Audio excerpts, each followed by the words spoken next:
നമസ്കാരം. സ്വത്ത് തർക്കത്തെ തുടർന്ന് മകനെയും ഭാര്യയും രണ്ട് കൊച്ചുമക്കളെയും വീട്ടിൽ പൂട്ടിയിട്ട് പെട്രോൾ ഒഴിച്ച് തീയിട്ട് കൊലപ്പെടുത്തിയ കേസിൽ മുത്തശ്ശൻ കുറ്റക്കാരനെന്ന് കോടതി.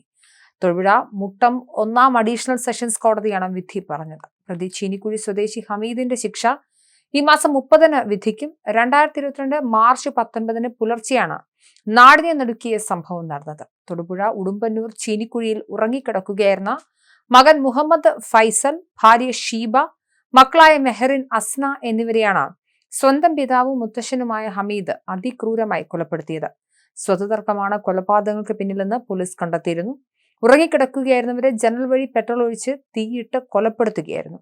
കിടപ്പുമുറിയുടെ വാതിൽ പുറത്തുനിന്ന് പൂട്ടി, പിന്നീട് ജനലിലൂടെ പെട്രോൾ കുപ്പികൾ കത്തിച്ച് എറിയുകയായിരുന്നു.